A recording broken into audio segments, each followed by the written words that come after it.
Hello, everyone, and welcome back to Bhakti Fundamentals. Thank you all for your recent emails and continued interest in Bhakti Yoga. We are back today with our final installment in our mini-series about the Absolute Truth. Of course, the topic of the Supreme is so expansive that we could have many more classes on the subject, and we will have more in the future. But the purpose of this mini-series is to introduce us to the nature of God, or the absolute truth, and encourage us to act on our eternal relationship with Him. Today's class is really the heart of Bhakti Yoga. Remember that the word yoga indicates yoking. Bhakti Yoga aims at connecting us to our Supreme Source, the Supreme Person or Krishna, at the deepest possible level through loving devotional service or bhakti. In one purport or explanation in the Bhagavad-gita, His Divine Grace A.C. Bhaktivedanta Swami Prabhupada comments that, quote, we should be captivated by this information. Now, what information is he referring to in this statement? He is indicating topics of spiritual life. These topics relating to who we are and who God is should absolutely captivate us. They should be spellbinding. Why? Because we are actually spirit soul. We are innately spiritual beings. We are not material beings. We are not these bodies that we find ourselves in. This also means that we are not temporary, but rather we are eternal, and we have a beautiful and unique relationship with God. This information should hold our attention like no other information does. Spiritual life is actually so full of hope that when we have it, it spills over into every aspect of our life, giving us firm grounding in a material world that has none. The material world that we currently find ourselves in will always disappoint us. But if we have spiritual life, we will never be permanently disappointed. Rather, we will see that temporary happiness and distress are the only fruits this material world has to offer us. Permanent happiness belongs to the realm of spirit, and we can access that happiness right now if we practice Bhakti Yoga. Realizing who we are, namely the soul, is a significant first step in spiritual life. But such information is not complete unless we realize who the Supreme is and what our relationship to Him is. We cannot hitch our wagon to the sinking ship of the material world if we want to be permanently happy. Instead, we must grasp with all our might the firm rope that is spiritual life, and it must captivate us entirely for us to actually practice it and ultimately be successful in realizing our eternal relationship with the Supreme. So today's captivating topic is the Supreme Person. We get to find out finally who the Supreme Person is, the whole truth about God as He reveals Himself in the Gita. However, let's first review a bit so we can remember where we left off in our discussion. In our last two talks on Bhakti Fundamentals, we discussed about how Krishna has three aspects or features, three ways of relating to Him according to how we wish to relate to Him. In the Bhagavad-gita, He tells us about these three features. They will look familiar to you by now. They are His impersonal Brahman feature, His localized Paramatma feature, and His personal feature, the Bhagavan feature, as Krishna, the Supreme Person. In our first talk, remember that we discussed the preliminary understanding of the Supreme as the impersonal backdrop of all existence, Brahman. However, higher than that impersonal understanding of God is the understanding that the Supreme is seated in our hearts, accompanying us at all times. Thus, He knows us even better than we know ourselves. This is Paramatma, the localized form of the Supreme in our hearts. As Paramatma, the Supreme is privy to our deepest desires and is our dearest friend, just waiting for the time when we will turn to Him and act on our eternal relationship with him. However, Paramatma is still a partial perspective on the absolute truth. Because when we do wish to revive our eternal relationship with him, then we arrive at the Bhagavan feature of the Lord, which is the perfect and most complete perspective on the absolute truth. Bhagavan indicates that God is the supreme person, or Krishna, with whom we can have a deep personal relationship. Remember how we discussed previously that we cannot have a relationship with a nebulous force. Personal relationships require persons to have them with, and God is the supreme person, capable of having fulfilling relationships with every single jivatma, every soul in existence who wishes to have a relationship with him. Now, here is an important point. Sometimes hearing about God as being the supreme person, or Krishna, makes people feel uncomfortable. Some relationships we have in this world are difficult. If we've been burned by people in the past, we may be afraid of trusting people in relationships. However, if there is anyone who won't let us down in a relationship, it is the supreme person himself, God himself. The word supreme definitionally means foremost, leading, highest, or greatest, to name a few. This means that the supreme, or God, is actually the greatest at relationships. And one of the reasons he is the greatest is because he knows us perfectly, on a level that no one else does. We mentioned this earlier, but as Paramatma, the Supreme in our hearts knows our deepest desires and sanctions them, according to our qualification, of course. But this is his mercy. It is his kindness upon us. He never forces us to act in a certain way. He wants the best for us, but he also allows us free will. He places our desires before his own in this sense. While he desires a personal loving relationship with us, love must spring spontaneously from the heart, or else it isn't pure love. This is why he will not remove our free will. However, when we do wish to relate to him of our own accord, he facilitates that relationship in every possible way, opening doors for us and ensuring that we find out about him from people who know and can guide us to learn more. This means that somehow, for those of us discussing and hearing about the Supreme Person through Bhakti fundamentals, our desires brought us here, to the information that we are learning today. Now, our connection or relationship with the Supreme Person, Krishna, is actually eternal. Before spiritual life, we may not be aware of this relationship. However, we do experience the effects of not acting on our relationship with Krishna. How so? By never being fully satisfied in material life.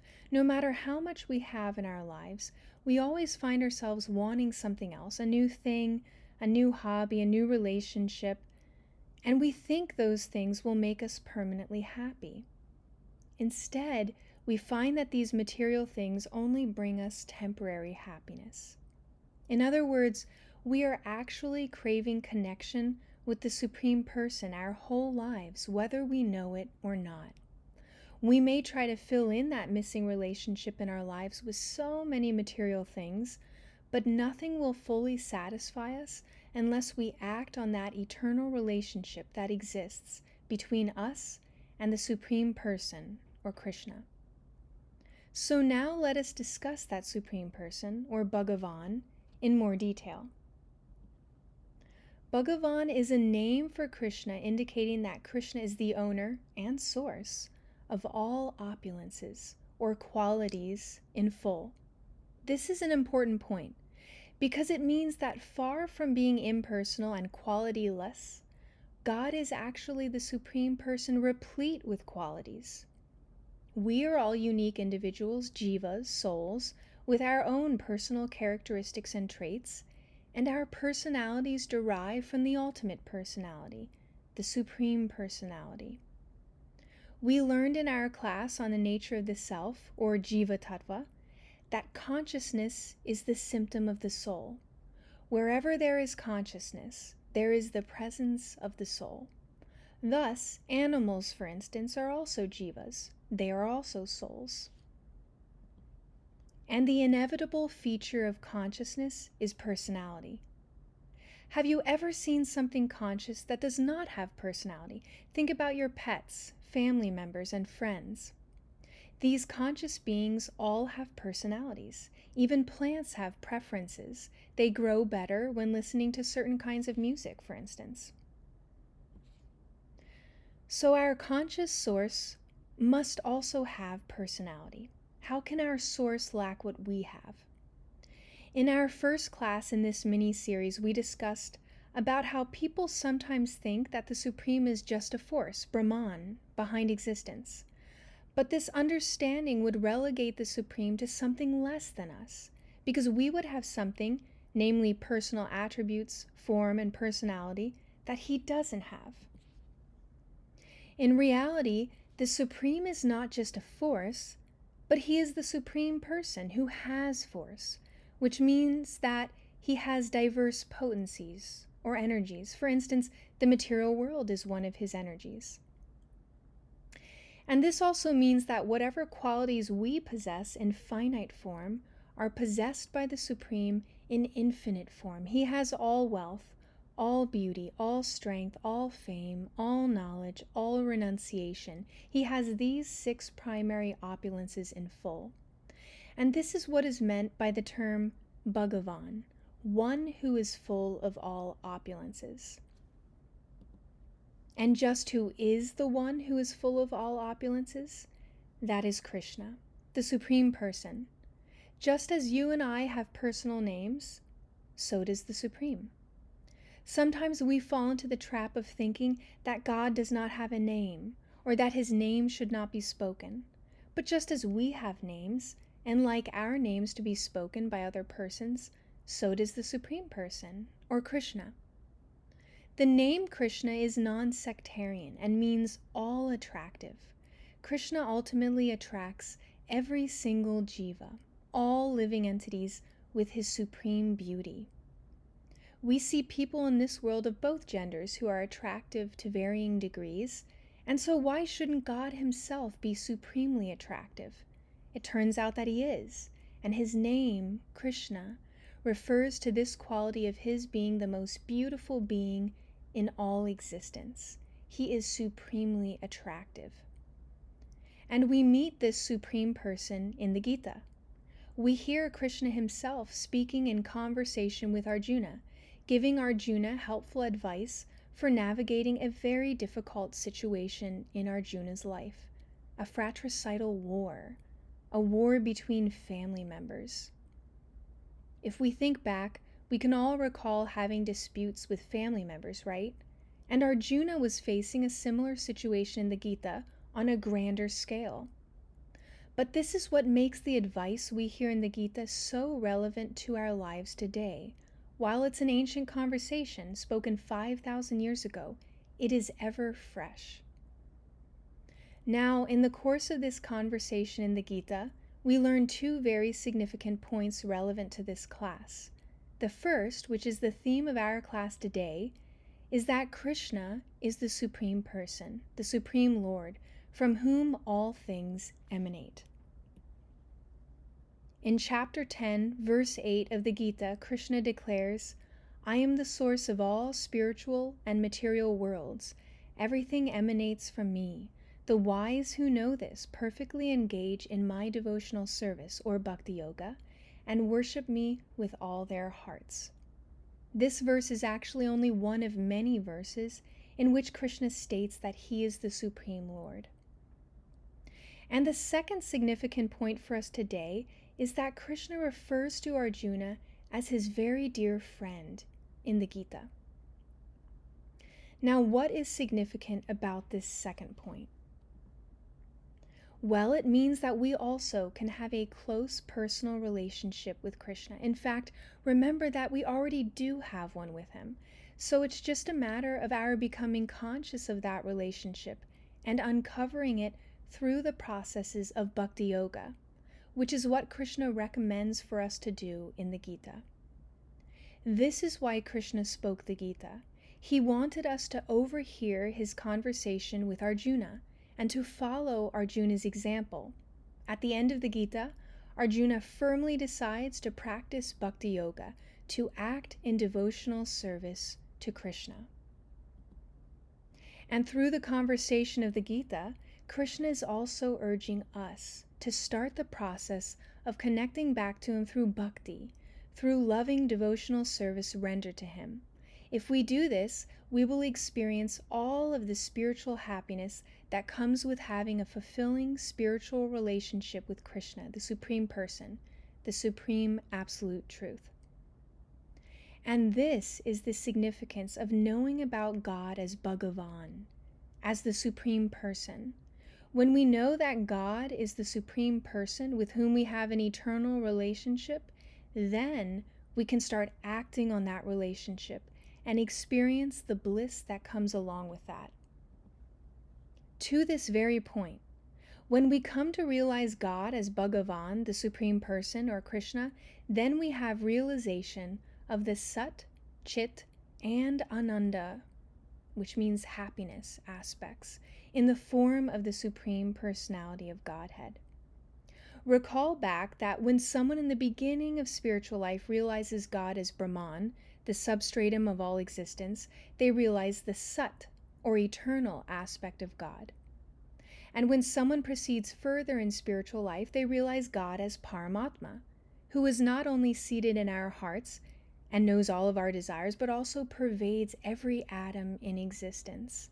And such a person realizes the Chit, or knowledge aspect of the Supreme, in addition to the Sat, or eternal aspect of the Supreme. However, when one proceeds to the highest realization of the Supreme as Bhagavan, the Supreme Person, or Krishna, then they also realize the Ananda feature of the Lord, because it is in relationship with Krishna, and only in relationship with Krishna actually, that we experience full spiritual bliss, permanent happiness. And just how can we realize our unique personal relationship with Krishna? Through bhakti, or devotional service. In the Gita, chapter 11, verse 54, Krishna states, "My dear Arjuna, only by undivided devotional service, bhakti, can I be understood as I am, standing before you, and can thus be seen directly. Only in this way can you enter into the mysteries of my understanding." You can see the word bhakti in the Sanskrit verse on screen that I bolded. And what we'll find is that we learn more and more about Krishna, about God, as we engage in his devotional service, or Bhakti Yoga, which is a ninefold process. Actually, we'll have a class dedicated to the topic of devotional service coming up on Bhakti Fundamentals soon, so stay tuned for that class. However, it is important to note here that we do not have to proceed from Brahman realization to Paramatma realization and then on to Bhagavan realization of the Supreme in spiritual life. Rather, we may accept the Bhagavan realization immediately, understanding that God is actually the Supreme Person, Krishna, with whom we have an eternal relationship. And then we can subsequently begin the practice of Bhakti Yoga right away. Bhakti Yoga is akin to taking an elevator straight to Krishna versus using the stairs. Now lastly, to relate Bhagavan to the other aspects which we reviewed today, Bhagavan realization of God, or the Supreme, is classed as the root, or ultimate realization, as it actually includes the Brahman and Paramatma features, which are likened to its branches. In other words, Bhagavan, Krishna, is the cause, the source of Brahman and Paramatma, as well as everything else in existence. And it is also described that one who is practicing devotional service, or Bhakti Yoga, and who has Bhagavan realization, necessarily also has Paramatma and Brahman realizations of the Supreme also. This is not unlike how higher math includes the principles of lower math. When we understand the source of all that be, Krishna, then we have actually reached the end of all that is to be known. In other words, knowledge of Bhagavan, or Krishna, the Supreme Person, is the highest knowledge we can possibly have in all of existence. To hearken back to the beginning of today's discussion, that's a pretty captivating point, isn't it? Or at least I think so. And now we will wrap up our discussion with the analogy we used in our previous class, because it nicely illustrates how Bhagavan realization is the most complete realization of the Absolute Truth. Remember, in our last class on Paramatma, we gave the example that Brahman is like the early dawn of spiritual life.